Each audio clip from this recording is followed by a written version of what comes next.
जमीयत जी बेड़ीअ में तू स्वार थी, ट्रपी सीर ज़ुल्मन जी हुन पार थी, ट्रपी सीर ज़ुल्मन जी हुन पार थी।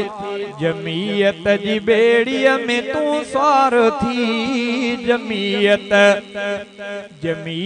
जी बेड़ीअ में तू स्वार थी, ट्रपी सीर ज़ुल्मन जी हुन पार थी।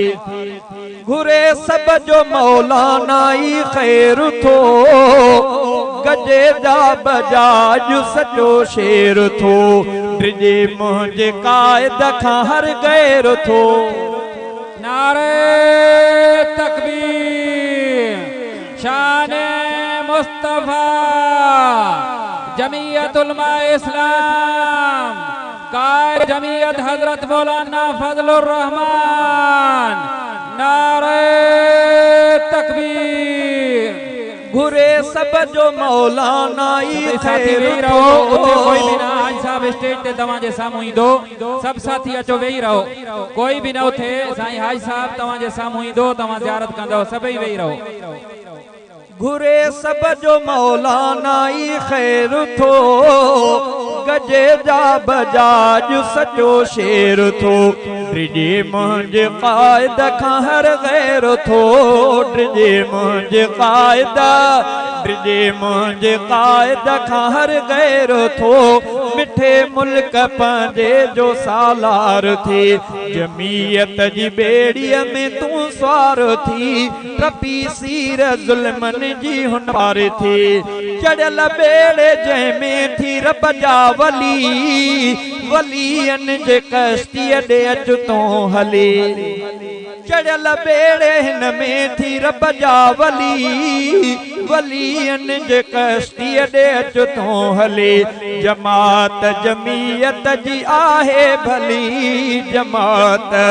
जमात जमीयत जी आहे भली, हुकूमत करण जा ही हक़दार थी।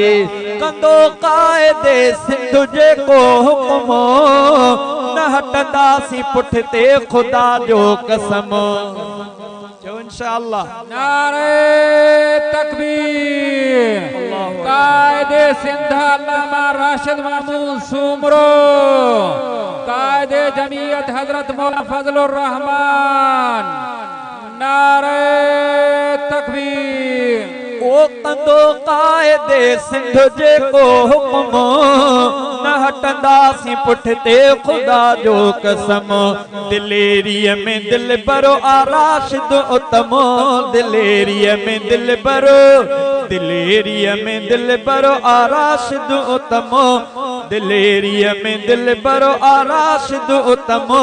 बणियो सिंध मुंहिंजीअ जो सिंगार थी, जमीयत जी बेड़ीअ में तू स्वार थी, ट्रपी सीर ज़ुल्मन जी हुन पार थी, ट्रपी सीर ज़ुल्मन जी हुन पार थी।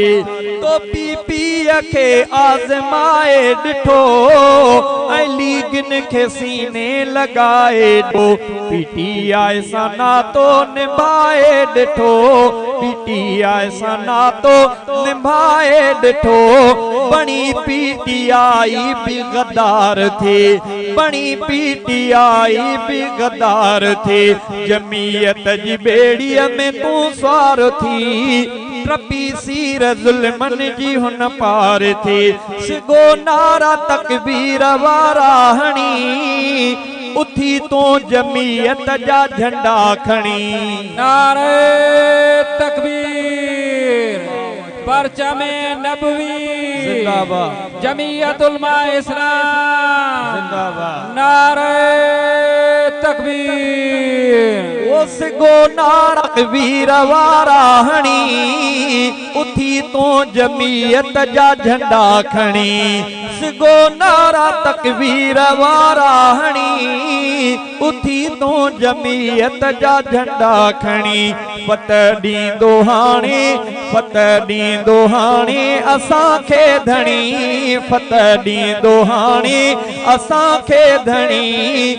फतह ॾींदो हाणी असांखे धणी छॾे सोचियूं सारूं तूं त निर्वार थी छॾे सोचियूं सारियूं तूं निर्वार थी जमीयत जी बेड़ीअ में तूं स्वार थी प्रपी सीर ज़ुल्मन जी हुन पार थी प्रपी सीर ज़ुल्मन जी हुन पार थी जे चाहे तो खुशहाल थे ही वतन मिले पियो ए शहजादा हितड़े अमन जे चाहे तो खुशहाल थे ही वतन मिले पियो ए शहजादा हितड़े अमन त सारा जमीयत जा साथी थियनि त सारा जमीयत जा साथी थियनि लिखियो सच सिटुन जो मोही हार थी लिखियो सच सिटुन जो